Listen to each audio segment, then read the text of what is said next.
ఒక powerful temple Ganapati యొక్క ఆలయం ముందున్నాము. లక్ష్మీ గణపతి ఆలయం ముందట. ఈరోజు ఏంది? వసంత పంచమి. అవునా తల్లి? వసంత పంచమి పవిత్రమైన రోజు. పవిత్రమైన రోజుల లక్ష్మీ గణపతి గారి ఆశీర్వాదం తీసుకొని ఈ 66 డివిజన్లలో నగరంలో ఎన్నికల ప్రచారం మొదలుపెట్టిన అంటే ఈరోజు ఇక్కడి నుంచే ప్రారంభించిన. మీ ఆశీర్వాదం తీసుకుందామని వచ్చిన. మీ ఆశీర్వాదం తీసుకుందామని వచ్చిన. మీ ఆశీర్వాదం దొరికిందిగా భావిస్తున్నాం. ఇప్పుడే మన ఆడబిడ్డ కన్నీళ్ళు పెట్టింది. ఆడబిడ్డ కన్నీళ్ళు మంచిది కావు. ఆడబిడ్డ కన్నీళ్ళు పెడితే మంచిది కాదు. ఆడబిడ్డ కన్నీళ్ళ కారకులు ఎవరో మీకు తెలుసు. దొంగల మూట తయారు. ఇక్కడ బీజేపీలు కాంగ్రెస్ ఇద్దరు వచ్చి దొంగల మూట తయారు చేసుకొని ఒక అశోకు సరిత అంటే భయపడి ఆ కుట్రవాన్ని ఈరోజు అశోక్ వాడలేకుండా చేసారు. అశోక్ వాడలేకుంటే ఏమైతే మేము లేమా? నేను కౌన్సిలర్ అయిదామనుకున్నా, మంత్రి అయినా. ఈయన కౌన్సిలర్ వేయింది కాబట్టి పెద్ద పోస్ట్ వస్తుంది కదా, చిన్న పోస్ట్ రాదు కదా, 100% వస్తుంది. ఆ దేవుని దయ ఉండాలి. బాధపడకుర్రి. మాకు చెల్లెలు లేరు కాబట్టి కడుపులో పెట్టుకొని చూసుకుంటాం. ఎందుకంటే ఒక్కసారి ఆలోచించుకోరు. ఎన్నికలు వచ్చినప్పుడు వస్తాయి. ఎన్నికలు చాలామంది వస్తారు. ఎక్కడెక్కడి నుంచి వస్తారు. ధర్మారం బంజరిపల్లి దగ్గర నుంచి వస్తారు. ఎక్కడ కూడా వస్తారు. ఫ్లెక్సీలు కడతారు. ఎన్నికలనాక ఉంటారు లేరు, మళ్ళీ పోతారు. ఫ్లెక్సీలు పోతే ఆయన పోతారు. కానీ జీవితకాలం ఉండేది ఎవరు? ఇక గంగుల కమలాకరు, ఎడ్లా షోకు, తుర్రదులు గీవే ఉంటారు. ఎప్పటికీ మీ దగ్గర ఉండేది మేమే కదా. దొంగలు వచ్చిపోతారు. నేను ఒకటి సూచిస్తాను. 2001లోనే కౌన్సిలర్ అయ్యిండు. ఎట్లుండేనే కౌన్సిలర్ కాకముందు ఈ వాడలు ఏమన్నా వాళ్ళు ఉన్న ఒక కంకర కుప్ప వచ్చిన అరే వాళ్ళు ఏమన్నా వచ్చిన ఇది వరకు కనీసం చూసుకున్నా వాడెక్కడ ఉంది అంటే ఎస్టీ అయింది అని చెప్పి గద్దెలేకపోతా అంటే ఓట్లేస్తానికి సిద్ధంగా ఎవరు లేరు. ఇక్కడ అక్రమ సంపాదించిన పైసలు ఉంటాయి కావచ్చు, వాడిని కావచ్చు. ఆ పైసలకు లొంగే కాళ్ళు కాదు ఇది. కాబట్టి దయచేసి మీ ఆడబిడ్డల ఆశీర్వాదం కోసం మేము ముందున్నాం. జీవితకాలం మేము కౌన్సిలర్ ఆడినే. ఆయన మీ మధ్యనే ఉన్నాం. పోటీ ఎత్తలేడు. ఆయన మీ మధ్యనే ఉన్నాడు. మేమందరం మీ మధ్యనే ఉండడు. దయచేసి గమనించి ఓటేయాలని చెప్పి మీకు వినయపూర్వకంగా ఈరోజు మొదటి కార్యక్రమం కోరుకుంటున్నాను. ఈరోజు ఉన్నది ఆయన కూటమి ఉన్నదా? మా కూటమి మీ ఆశీర్వాదమే కదా. మీ ఆశీర్వాదం కదా. తప్పు ఏలే కదా. నేను 2000 సంవత్సరంలో ఆ రోజు ఎన్నికల ప్రచార ఎడ్ల షోకు ఇల్లు దాటి రాలే. కాలువనే పెద్ద కాలువ లేదా? వచ్చినావా? రోడ్లు ఉన్నాయా? మట్టి రోడ్డు పరిపాలించింది కాంగ్రెస్ పార్టీ, బీజేపీ పార్టీ. 40-50 సంవత్సరాలు కరీంనగర్ పాలించినాడు. మరి మేము వచ్చిన కదా రోడ్లు అయినాయి. మీరు రాకముందు ఎందుకు రోడ్లు వేసే అవకాశం ఎందుకు లేదు? చెయ్యరు, చేత కాదు. మేము వచ్చినాం, గర్వంగా చెప్తున్నాం. ఈయన కౌన్సిలరు, ఈయన కార్పొరేటరు, నేను ఎమ్మెల్యే మంత్రిగా ఉండి మట్టి రోడ్డు చూంచురు ఎక్కడన్నా? ఈ మొత్తం 4 వార్డులలో ఎక్కడ మట్టి రోడ్డు చూంచుర్రి ఉన్నదావా? ఎట్లుంది మెయిన్ రోడ్డు? చేసింది ఎవరన్నా రోడ్డు? భూముల విలువ ఎంత పెరిగింది? ఇవన్నీ మట్టి రోడ్లను సిమెంట్ రోడ్డు చేసిన ఘనత ఈరోజు మేమందరంగా చేసుకున్నాం. అవునా కాదా?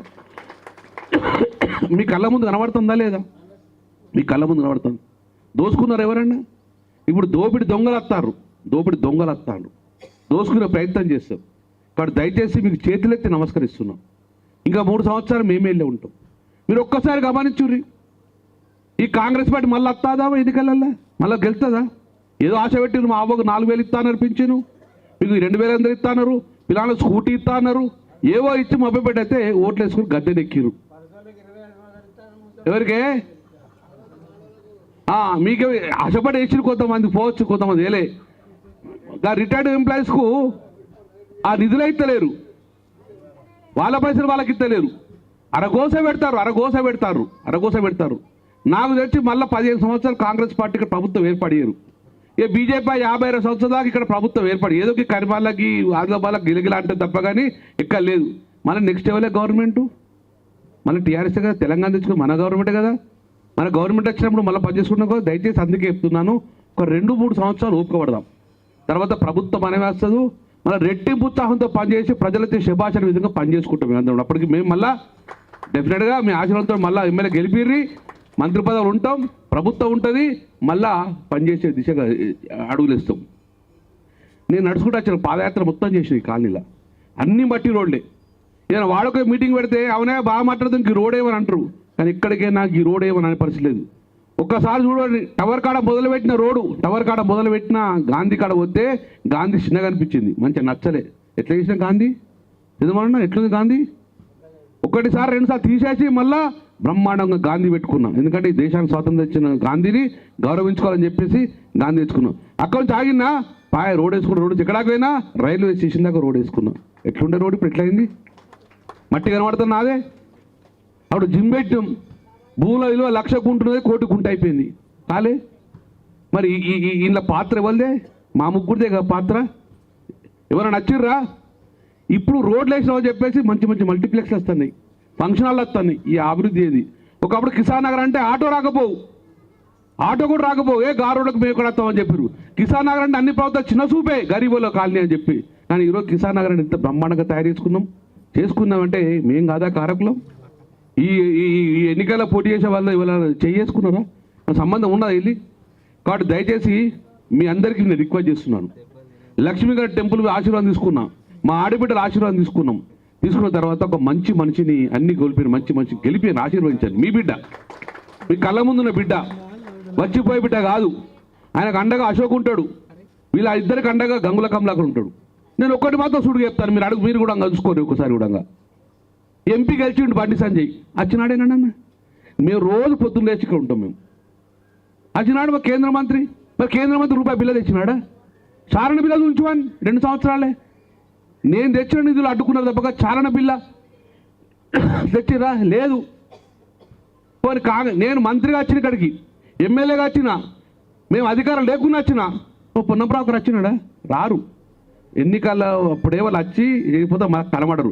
కనబడే నాయకులు ఎవరంటే ఎడ్ల చొక్కు కుర్ర గంగలో గీళ్ళు సరితా మా తప్ప ఎవరు కనబడరు మీ దగ్గర. ప్రజల్లో మేము ఉంటాం కాబట్టి దయచేసి మా ఆడబిడ్డలకు ఒకటి మాత్రం రిక్వెస్ట్ చేస్తున్నాం, మా అన్నదమ్ములు ఎక్కువ చేస్తున్నాం, ఆలోచించండి. ఎవరు మంచోళ్ళు, ఎవరు పనిచేసారు, ఎవరు దొంగలు, రేపు గెలిపిస్తారు, ఎవరు మనని ఇబ్బంది పెడతారనే విధంగా ఆలోచించుకోరు. ఈ అచ్చటోళ్ళు పైసలు పట్టుకొస్తారు, ముల్లలు క్రిప్టో కరెన్సీ సంపాదించుకున్న పైసలు. క్రిప్టో కరెన్సీ అంటే తెలుసుగా మీ అందరికీ. ముగ్గురు జైలు వేరు, వీళ్ళంతా బయట ఉన్నారు. వాళ్ళు వస్తారు, పైసలు పట్టుకొస్తారు, సిమ్ముతారు, అట్టిరే సిమ్ముతారు. ఇట్లా పైసలు, దొంగ పైసలు తీసుకోరు. అవతలే అచ్చో చెప్పినాడు, తీసుకుంటే గుద్దుడు మాత్రం కారు గుద్దాలి, గట్టి కారు గుద్దాలి. అది మాత్రం చేయరు మీరు. మనది తెలంగాణ మనది, మన బిడ్డ ఉన్నాడు. ఆ దిశగా మీరు అడుగులే అని చెప్పి మనస్ఫూర్తిగా రిక్వెస్ట్ చేస్తున్నాను. నేను ఆలోచన చేయండి. ఎన్నికలు వస్తాయి పోతాయి, కానీ నాయకులు వచ్చుకుంటూ పోతారు. కానీ మీ ప్రజల గుండెల్లో ఉన్న మనుషులు మాత్రం మేమే. కాబట్టి దయచేసి మమ్మల్ని ఆశీర్వదించాలి. ఇప్పటికీ మేము చెప్తున్నాం, ఛాలెంజ్ చేసి చెప్తున్నాం. ఇప్పటికీ మేము ఛాలెంజ్ చేస్తున్నాం. ఈ కరీంనగర్ నగరంలో అభివృద్ధి చేసిందంటే మేమే. ఉన్నది కేబుల్ బిడ్ చూసినావు ఎంత మంచిగా ఉండే, ఇప్పుడు ఎట్లున్నది? మూత పడ్డట్టు అయ్యాలి, లైట్లు పెడతలేరు. మంచి ఐలాండ్ చేసిన మూత పడగొట్టిరు. రోడ్ల మీద పుక్కలు పడితే కూడిపించే నాతులు లేదు. కాబట్టి మీ అందరికీ మళ్ళా అభివృద్ధి 10 సంవత్సరాలు చేసింది మేమే, రేపు అభివృద్ధి చేయాలంటుండగా మాతోటి అవుతుంది తప్ప వీళ్ళతో కాదు. 2 సంవత్సరాల ప్రభుత్వంలో 2 రూపాయల నిధులు లేని వాళ్ళు ఈ 3 సంవత్సరాల పరిపాలన ఏం చేస్తారు? కేంద్ర ప్రభుత్వం ఉన్నది, బండి సంజయ్ ఎంపీ ఉన్నాడు, ఆయన మంత్రి ఉన్నాడు, ఆయన రూపాయి తేలే, రాష్ట్ర ప్రభుత్వం రూపాయి తేలే. ఎవరు తెస్తారు? మేమైతే అపోజిషన్ తెలియదు కదా. మేము ప్రభుత్వం ఎట్లా నడిపినాము, వీళ్ళు ఎట్లా నడుపుతారు. కాబట్టి వీరు ఎన్నికల కోసమే లబ్ధి పొంది చేసే ప్రయత్నం చేస్తారు. కానీ మేము ప్రజాసేవ చేసే బాధ్యత ఇంటిని తిరిగే వ్యక్తి కాబట్టి దయచేసి మళ్ళీ దొంగని తెచ్చుకొని ఇబ్బంది పడకూడదు. ఈ ఇంటి ఇల్లు కొలగొడతా పైసలు వసూలు చేస్తాడు. హైదరాబాద్ హైడ్రా చేసేది వాళ్ళే కదా, అట్లనే ఈ ఇల్లు కొలగొడతా అని చెప్పి పైసలు వసూలు చేసే నాయకులను మనం గెలిపేయద్దు. మీ గుండెలో ఉండే మనుషులు గెలిపించాలని చెప్పేసి మీ అందరు ఆడబిడ్డలకు చేతులెత్తి నమస్కరించాను. చెప్పారు గుడికి తప్పక మా బాధ్యత. పూజారి గారికి మన ఇమ్మీడియటే ఎన్నికల నోటిఫికేషన్ రాలేదు కాబట్టి 1 లక్ష కేటాయించి మొదలు పెడదాం. నీరు పోతాం, నారు పోతాం, కంప్లీట్ చేసుకుంటాం. అయ్యగారికి ఒక నివాసం ఏర్పాటు చేసే విధంగా కార్యక్రమం మొదలు పెడతాం. ఎందుకంటే ఎన్నికల ప్రోగ్రాం మొదలుపెట్టింది ఇక్కడనే అనౌన్స్మెంట్ చేస్తాం. మరి మీ ఆశీర్వాదంగా మాకు కావాలని చెప్పి కోరుకుంటాం. కాబట్టి ఆ ఒక్క నిర్మాణానికి ఇప్పుడు 1 లక్ష రూపాయలు స్టార్ట్ చేసి ఇచ్చేస్తాము. అట్లా బిల్డింగ్ మళ్ళీ లేచే వరకు మళ్ళీ కంప్లీట్ అయ్యే విషయంగా నేను కంప్లీట్ చేస్తాను అని చెప్పి మాట ఇచ్చుకుంటున్నా. మీ అందరికి దయచేసి సరితమ్మ ఆడబిడ్డ కన్నీళ్ళు పెడితే బాధ అనిపించింది. ఆ కన్నీళ్ళ కారకులు ఇదే కాంగ్రెస్ పార్టీ, బీజేపీ పార్టీ మోసం చేసి అశోకును పంపించారు. వాళ్ళు మోసం చేసిన ప్రజలు గుండెలు పెట్టుకొని మీరు గెలిపియాలని చెప్పేసి కుర్ర తిరుపతికి వెళ్తే ఎవరో అశోక్ గెలిచినట్టే. నేను మళ్ళీ మీ మాట ఇస్తున్నాను టెంపుల్ ముందట, అశోక్ అనే నాయకుడు ఒక వార్డ్ కార్పొరేటర్ కాదు, డెఫినెట్గా ఈ జిల్లాకు నాయకుడిగా భావించే విధంగా మేము చేసుకొస్తాము. మాకు కూడా అవకాశం వస్తే కౌస్ అయ్యేది అనుకున్నాం, కానీ మంత్రి అయినాం. అట్లనే ఈయన కౌన్సిలర్ దేవుడు వద్దని అంటే ఏదో పెద్ద పదవి వద్దని మేము భావిస్తున్నాం కాబట్టి డెఫినెట్గా పార్టీ హక్కును చేసుకుంటుంది, పార్టీకి అండగా ఉంటుంది. ఆ పార్టీ 26 సంవత్సరాలు మా పార్టీకి అనుకూలంగా పనిచేయండి, ఆయనకు అండగా ఉంటుంది పార్టీ, మేమందరం అండగా ఉంటాము. తప్పక రాజకీయ భవిష్యత్తు కల్పించే బాధ్యత అంగుళకంలో తీసుకుంటాను చెప్పుకుంటూ మీ అందరంగా సవినయంగా మనం చేసుకుంటున్నా. ఇటు ప్రలోభ పెడతాను చాలామంది. ఒక గ్యారేజ్ స్టార్ట్ చేసుకున్నారు. ఎవడైతే టీఆర్ఎస్లో మంచిగుంటాడో వాడిని గుంజుకొచ్చి టికెట్ ఇచ్చే ప్రయత్నం చేస్తున్నారు. మార ఖండమైన నువ్వు తీసుకుంటావు కదా, మార కథమైన తీసుకుంటావు. నువ్వు ఏం చెప్తావు? అక్కడ ఉన్న కార్యకర్త గెలిపించే సత్తా లేదు, నాయకులకు వాళ్ళ పార్టీలకు నాయకులు లేరు. మాదాలకు తీసుకొని గెలిపించే ప్రయత్నం చేస్తాను. మేమే ఖండమై ఎట్లా పంపిద్దామని నాయకులను తీసుకొచ్చి అక్కడ గెలిపించే ప్రయత్నం. కానీ తస్మాత్ జాగ్రత్త చెప్పండి, దయచేసి చెప్తున్నా. ఇటు కంసాల సీన్ కానీ, ఇటు కుర్ర తిరుపతి కానీ, ఇటు ఏ బీఆర్ఎస్ పార్టీ ఉండడంగా ప్రజాసేవలు ఉన్నాం తప్ప కానీ మేము పైసల బస్సులో లేము. కాబట్టి మీ ఆశీర్వాదం కోరుకుంటాం తల్లి. మాడిబిడ్డలు అందరికీ కూడా దయచేసి చెప్తున్నాను, ఆశీర్వదించండి. మీ మధ్యలో ఉన్న వ్యక్తులు మమ్మల్ని ఆశీర్వదించాలని మనస్ఫూర్తిగా కోరుకుంటున్నాను. జై తెలంగాణ. చరిత్ర సృష్టించినోడు